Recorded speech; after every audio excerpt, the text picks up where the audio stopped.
There are episodes of television that you watch and enjoy and move on from. And then there are episodes that divide a show's entire history into before and after. You know the one. We're gonna get you home with your family in no time, okay?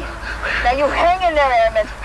Yes, ma'am. The episode that made you put the remote down and sit with what just happened. The one that proved the show you thought you knew was capable of something you hadn't given it credit for. Stargate SG-1 was 7 seasons deep when it made that episode. 7 years of a formula that worked the gate, the mission, the threat, the return. An audience that had learned exactly what the show was willing to do and exactly how far it would go before pulling back from the edge. Then Robert C. Cooper wrote Heroes, and the show stopped pulling back. What followed was the most honest 45 minutes Stargate SG-1 ever produced. This is the story of how it got made, what it cost, and why it still matters. 1. What Stargate was before the episode. 7 seasons is a long time to trust a formula. By the time Heroes aired in early 2004, Stargate SG-1 had built one of the most dependable contracts in syndicated television, a weekly arrangement between the show and its audience that both parties understood without needing to discuss it. The team goes through the gate. Something goes wrong in a way that is serious but navigable.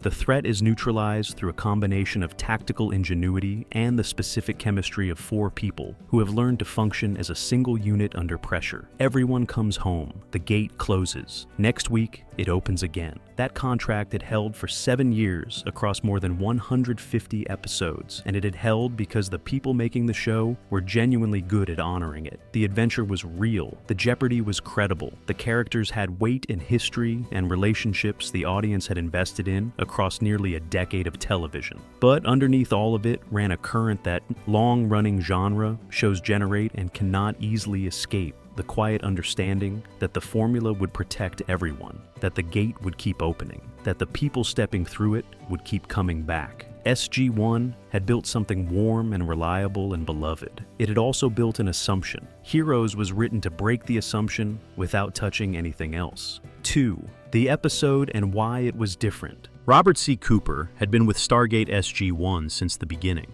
Not as a passenger, but as one of the architects, a writer and producer whose fingerprints were on some of the series' most structurally ambitious work. Idea that we were like, oh my God, that's the perfect Stargate idea. It was more that they presented these. When he brought the concept for Heroes to the room, what he was proposing was not a departure from the show's identity, but a stress test of it. The premise was elegant and, in retrospect, inevitable. A documentary crew from Washington arrives at Stargate Command to film a profile piece, and the footage they capture becomes the frame through which the audience experiences an SGC mission that goes catastrophically wrong. The documentary structure was not a gimmick. It was a delivery mechanism for a specific kind of truth that the show's regular visual grammar was not equipped to tell. When the camera is handheld and the lighting is available, and the footage has the texture of something recorded rather than produced, the audience's relationship to what they're watching changes in ways that are difficult to articulate and impossible to ignore. Cooper understood that the format of the episode was inseparable from what the episode needed to do. He needed the audience to feel like they were watching something that had actually happened. The documentary structure made that feeling available. What he put inside it made it permanent. 3. How the death was filmed. The decision about how to show Janet Fraser's death was as important as the decision to show it at all, and Cooper approached it with a clarity of intention that is visible in every frame of the sequence. There would be no farewell, no final words delivered to the people who loved her, while the score prepared the audience for what was coming. I got him! Janet! You're clear, Dr. Jackson. Sorry, medic! No slow motion, no lingering close-up, no cinematic grammar signaling that this moment had been designated as significant and that the audience should prepare themselves accordingly. She was there, in the field, doing the work she had always done, moving through a firefight with the specific focused competence that had defined her across 7 seasons, and then she was gone. The transition between those 2 states was not a scene. It was a cut. The documentary footage captured it the way real footage captures real loss, which is to say, without preparation, without score, without the merciful distance that production design usually inserts between an audience and something genuinely terrible. The craft of that sequence was inseparable from its emotional impact in a way that reveals how much of what we feel watching television is a product of the decisions made about how to show us things, rather than simply what we are shown. Cooper made the death feel real by filming it the way real things are filmed, when nobody knew they were going to be real. 4. What the network and studio thought. The path from Cooper's intention to the finished episode was not unobstructed, and the resistance it met was not unreasonable given the institutional logic of how long-running genre television operated in 2003. Teryl Rothery had been present in the SGC since the pilot. Janet Fraser was not a guest character with a predetermined expiration date or a recurring villain whose narrative function was eventually exhausted. She was the show's doctor, its moral witness, the person the main characters went to when the missions left marks that weren't visible on the outside. Killing her permanently with no reversal available, no sarcophagus, no alternate timeline waiting to restore what had been taken, was a different order of decision than anything the show had previously made about its own characters. The conversations inside the production about whether to proceed were real, and they were serious, and they reflected a genuine understanding of what was being proposed. Cooper's position throughout those conversations was consistent and specific, that the death had to be permanent and it had to be irreversible because a death that could be undone was not a death, but a dramatic pause, and a dramatic pause was not what the episode needed to be. He held that position. The episode went to camera. The assumption the show had spent 7 years building was about to be permanently retired. 5. Teryl Rothery's experience. Teryl Rothery has spoken about finding out that Janet Fraser was going to die with a candor that makes the professional and personal reality of what she went through very clear to anyone willing to read what she has actually said about it. About being killed off, not very good at all.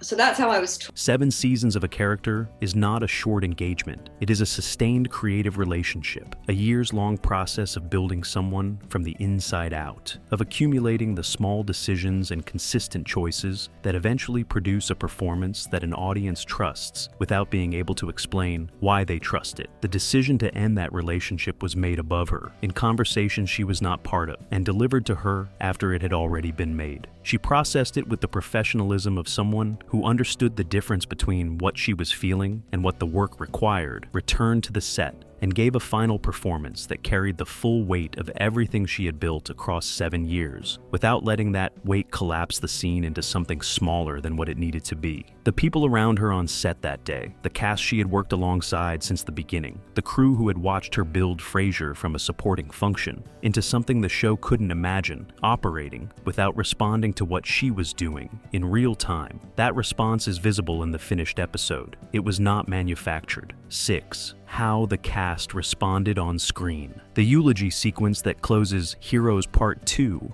is the most discussed and most written about scene in Stargate SG-1's entire run. And the reason it occupies that position has very little to do with the script, and almost everything to do with what the actors brought to it that the script could not have provided. Richard Dean Anderson, Amanda Tapping, Christopher Judge, and Don S. Davis was each given a moment to speak about Janet Fraser to the documentary camera, to describe who she was and what she had meant and what her absence was going to cost the people who had relied on her. The words were written. The performances were not entirely acted. The cast had spent 7 years working alongside Teryl Rothery, and the grief that surfaces in those testimonials has a texture and a specificity that scripted emotion rarely achieves, a quality of something being said that needed to be said rather than something being performed because the script called for it. Anderson in particular has spoken about that sequence as one of the most genuinely difficult things he was asked to do across the entire run of the series. The camera caught something real happening inside a fictional frame and had the sense not to look away from it. The audience felt the difference without being able to name it. That difference is what the scene is actually about. 7. What the episode changed about the show. The episode aired, and the contract between SG-1 and its audience was permanently amended in ways that neither party had anticipated and that could not be reversed. Not because the format changed. It didn't. Not because the premise was altered or the characters were fundamentally repositioned or the show became something structurally different from what it had been the week before Heroes aired. The gate kept opening, the missions continued. The Goa'uld remained the primary obstacle, and O'Neill remained the man best positioned to be sarcastic at them. Everything that had defined the show's surface was intact. What had changed was underneath the surface, and the audience's understanding of what was actually at stake when the team stepped through the gate each week. If Janet Fraser could die permanently, without sarcophagus, without alternate timeline, without the machinery of genre convention, stepping in to soften what had happened, then the show's jeopardy was no longer a gesture toward consequence, but consequence itself. The assumption of safety that 7 years of formula had constructed dissolved in 45 minutes and did not return. The show that continued after Heroes was the same show in every visible respect. The audience watching it was watching something different. One episode had changed the terms of the relationship without changing anything else, which is the rarest and most difficult thing that television can do. 8. The award and what it meant. The Hugo Award for Best Dramatic Presentation, short form, exists to recognize the best science fiction and fantasy presented in a format under 90 minutes films, television episodes, short dramatic works, as judged by the assembled membership of the World Science Fiction Society, a body that takes the question of what the genre is capable of more seriously than almost any other institution in the field. In 2004, that award went to Heroes, not to a prestige cable production with a significant marketing budget and critical infrastructure behind it, not to a feature film with the resources to compete on every technical dimension simultaneously, to a 7th season episode of a syndicated genre, show that aired on a secondary network and that had spent 7 years being reliably entertaining without ever being discussed as a serious artistic achievement. The award was a statement, and the field understood it as one, a recognition that what Cooper had made was not merely an excellent episode of Stargate SG-1, but a piece of dramatic work that belonged in conversation with the best science fiction being produced in any medium that year. For the people who had made the show, who had spent 7 seasons working inside an institutional framework that treated syndicated genre television as a category beneath serious consideration, the Hugo was confirmation of something they had suspected the episode was doing while they were making it. The field agreed with what they had felt on set. 9. The broader legacy. What Heroes demonstrated extended beyond its own franchise and beyond its own moment, and the people it influenced were not only the Stargate audience. Writers and producers working on other genre shows in the mid-2000s watched the episode and took something specific from it. Not the plot, not the format, but the argument it was making about what long-running genre television owed its audience after years of accumulated investment. The argument was this, that the people on screen deserved to be treated as real, that their mortality deserved to be honored rather than managed, and that an audience willing to follow a show across 7 seasons had earned the right to have that investment met with genuine dramatic stakes rather than the simulation of them. That argument entered the conversation about what science fiction television was attempting and what it should be attempting, and it did so from an unlikely position, not from a prestige cable production with critical momentum behind it, but from the middle seasons of a syndicated show that most serious television commentary had never found a reason to engage with. The lesson traveled. The episodes that came after it on other shows, in other franchises, in the gradual shift towards serialized consequence that defined genre television across the following decade, carry its influence in ways that are rarely attributed directly to a Tuesday night episode of Stargate SG-1. The gate it opened was not the one on screen. There is a version of Heroes that doesn't get made where the formula holds, Fraser survives, and the audience goes to bed having enjoyed a perfectly good episode of a show they already liked. That version is completely forgettable. What Cooper made instead changed the terms of what television was allowed to cost. The gate is still turning. Subscribe. We'll see you on the other side.